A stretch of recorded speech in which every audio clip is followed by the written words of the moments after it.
Movie की शुरुआत में हमें साउथ चाइना में एक बहुत बड़े शिप को तैरते हुए दिखाया जाता है। शिप पर करीबन 600 लोग सवार थे। शाम में जहाज पर एक पार्टी चल रही थी। तभी हम शिप के एक कोने में छोटी सी बच्ची को उदास बैठे हुए देखते हैं। उसके पास जहाज का कैप्टन आता है और उस बच्ची को अपने साथ पार्टी में लेकर चला जाता है। तभी हमें उस जहाज में एक अननोन पर्सन के हाथ को दिखाया जाता है जो जहाज के लीवर को ऊपर उठा देता है। लीवर को उठते ही एक वायर निकलती है। उस वायर से पार्टी में आए सभी लोगों की कटकर मौत हो जाती है। लेकिन उस बच्ची जिसका नाम केटी है, उसकी हाइट छोटी होने के कारण उसकी जान बच जाती है। इसके बाद हमें प्रेजेंट टाइम को दिखाया जाता है। उस घटना को अब 40 साल बीत चुके थे। हम एक क्रूर शिप को देखते हैं जिसका कैप्टन बर्फी है। बर्फी अपने टीम के साथ समुद्र में खोई हुई जहाजों को ढूंढकर उसे बेचा करता है। बर्फी और उसके साथी शाम में एक पार्टी मना रहे थे। तभी उसके पास जैक नाम का एक लड़का आता है। वो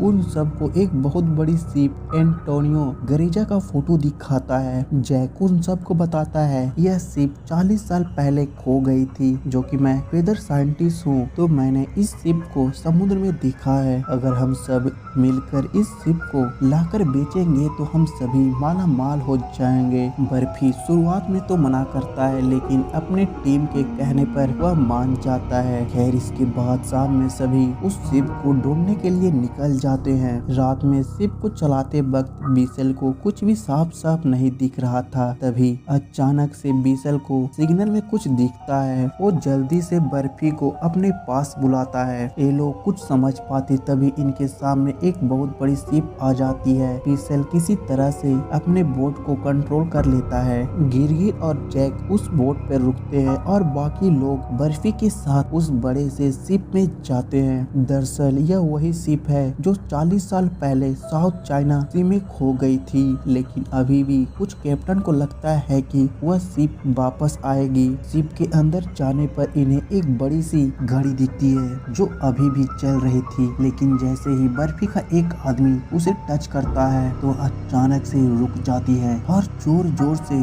उस शिप में किसी की रोने की आवाज सुनाई देने लगती है। तभी वहीं पर टेबल पर पड़े एक स्केलेटल होता है जिसमें अचानक से वर्ड बदलकर वेलकम लिखा जाता है। खैर, इसके बाद ये लोग और भी शिप के अंदर जाते हैं। तभी शिप का फर्श टूट जाता है जिससे इनका एक आदमी नीचे गिरने लगता है, लेकिन मोरिन उसे पकड़ लेती है। तभी मोरिन को एक बच्ची दिखाई देती है। यह वही बच्ची है जिसे हमने कहानी के शुरुआत में देखा था। इस घटना को कई साल बीत चुके हैं, लेकिन अब भी वह बच्ची वैसी ही है। इससे हमें पता चलता है कि यह कोई और नहीं, केटी की आत्मा है। खैर, जब मोरिन दोबारा से जब उस बच्ची को देखती है तो वह उस जगह पर नहीं थी। मोरिन को ऐसा लगता है कि यह बस उसकी आंखों का भ्रम है। इसके बाद शिप के केबिन में जाने के बाद इन्हें एक डिजिटल वॉच मिलती है। बेडी समझ जाता है कि हमसे पहले भी कोई इस शिप में आ चुका है, क्योंकि 1962 में ऐसी घड़ियां बनी ही नहीं थी। इसके बाद सभी अपने बोट में वापस आराम करने के लिए लौट आते हैं। मोरिन उस बच्ची के बारे में जैक को बताती है, लेकिन जैक उसे कहता है कि तुम थक चुकी हो, तुम्हें आराम करने की जरूरत है। सुबह ये लोग पानी के अंदर जाते हैं तो इन्हें पता चलता है कि शिप में एक बहुत बड़ा छेद है, इसीलिए हमें जल्दी से इस शिप को किनारे पर लेकर जाना होगा। इसके बाद ये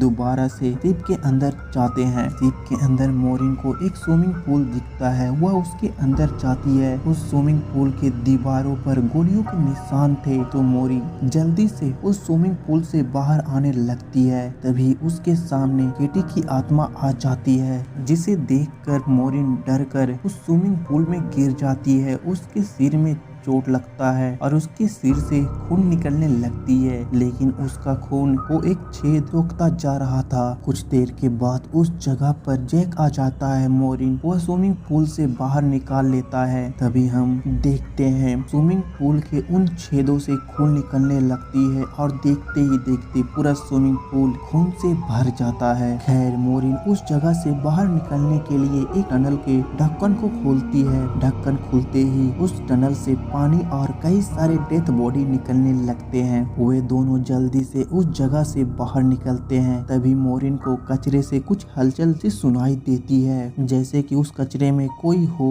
दोनों डरते हुए उस जगह पर जाते हैं। उस कचरे को हटाते ही मोरिन चूहों को देखकर डर जाती है। तभी जैक को चूहों के अलावा उस बक्से में बहुत सारे सोने दिखते हैं। वह जल्दी से अपने बाकी साथियों को उस सोने के पास लाती है। सोने को देखकर उनकी खुशियों का ठिकाना नहीं रहता। वे लोग जल्दी से उस सोने को अपने बोट पर लेकर जाने के बारे में सोचने लगते हैं। तभी उस सोने को बोट पर ले जाने के लिए उस बोट को नजदीक लाते हैं। तभी हमें दिखाया जाता है कि बोट में रखा सिलेंडर अपने आप खुलने लगता है। इधर मोरिन दोबारा से केटी को देखती है, जो उसे कह रही थी कि अभी भी टाइम है, इस शिप से चली जाओ। इतने में केटी के पास कोई आता है और उसे अपने साथ लेकर समुद्र में कूद जाता है। इधर गैस लीक होने की वजह से बोट पर एक जोरदार धमाका होता है, जिससे मोरिन का एक साथी उस ब्लास्ट में मारा जाता है और उसकी बोट भी समुद्र में डूब जाती है। अब ये लोग पूरी तरह से उस जहाज में फंस चुके थे। अब इनकी मदद करने वाला भी उस जगह पर कोई नहीं था। मोरिन अब भी केटी के बारे में सोच रही थी। वह किसी तरह केटी के कमरे तक पहुंच जाती है तो वह देखती है कि किसी ने केटी को फांसी लगाकर जान से मार दिया है। तभी उसके सामने केटी आ जाती है। इधर बर्फी को उस शिप पर एक कैप्टन मिलता है, जो उसे एक वाइन का गिलास देता है। साथ ही कैप्टन उसे एक फोटो देता है, जिसे देखकर बर्फी पूरी तरह से चौंक जाता है। खैर, इसके बाद केटी मोरिन को बताती है कि इस शिप में कई सारे आत्माएं कैद है और जो यह सब कुछ कर रहा है उसे और भी बहुत सारी आत्माओं की जरूरत है। जिस दिन उसकी जरूरत खत्म हो जाएगी वो हमें आजाद कर देगा। तभी क्रिएचर के जैसा दीवार पर कुछ होने लगता है। केटी मोरिन से कहने लगती है कि कोई मुझे सुन रहा है, वह नहीं चाहता है कि मैं तुम्हें कुछ उसके बारे में बताऊं। इतना बोलते ही केटी उस जगह से गायब हो जाती है, जो कि बर्फी को हकीकत पता चल गई थी। वो जल्दी से उस शिप से बाहर निकलना चाहता है। तभी उसके सामने सेंटोस की आत्मा आ जाती है, जो उस बोट के ब्लास्ट में मारा जा चुका था। सेंटोस उसे बताता है कि तुम सब मारे जाओगे। बर्फी उस जगह से डर कर भागने लगता है। कुछ देर बाद बर्फी की आवाज सुनकर मोरिन उसके पास आती है, लेकिन बर्फी को मोरिन में सेंटोस नजर आता है। वह मोरिन पर अटैक कर देता है, लेकिन तब तक जैक वहां पहुंचकर बर्फी को मारकर बेहोश कर देता है। इसके बाद उन लोगों को लगता है कि बर्फी पागल हो चुका है, इसीलिए एक बड़े से कांच के जार में उसे डालकर बंद कर देते हैं, ताकि वह बाहर ना निकल सके। जो कि शिप पुरानी थी, उसमें पानी भरने लगे थे। वह जल्दी डूबने वाली थी, लेकिन मोरिन और उसके साथी शिप को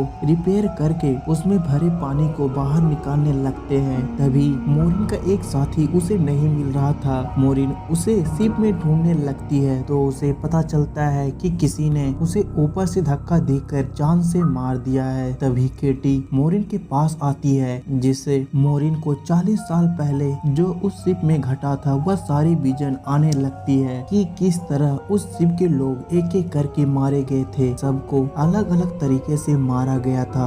इसके बाद वह गैंग जो गोल्ड को लूटने आई थी, वे गोल्ड तक पहुंच जाते हैं। वहीं पर हम जैक को देखते हैं, जो अकेले ही उस गोल्ड को हथियाना चाहता था। वो अपने गैंग के सभी लोगों को जान से मार देता है। यह सब देखकर मोरिन समझ जाती है कि जैक ने उसे और उसके लोगों को जानबूझकर इस शिप पर बुलाया है, ताकि उन्हें मार सके और उनकी आत्माओं को इस शिप में कैद कर दे। इसके बाद मोरिन भागती हुई बर्फी के पास जाती है, जो अब मर चुका है। किसी ने जार में पानी भर दी थी। बर्फी के पास भी जैक की फोटो थी, जो उस कैप्टन ने इसे दिया था। मोरिन अपने एक साथी से कहती है कि तुम्हें जैक पर नजर रखनी होगी। मैं मार्टिन को ढूंढने जा रही हूँ, जो मोटर को ठीक करने के लिए पानी के अंदर गया हुआ है। तभी मोटर अचानक से चालू हो जाती है और मार्टिन की भी उस मोटर से कटकर मौत हो जाती है। इधर मोरिन के साथी और जैक में झड़प हो जाती है और मोरिन का साथी जैक को गोली मार देता है, लेकिन गोली लगने के बाद भी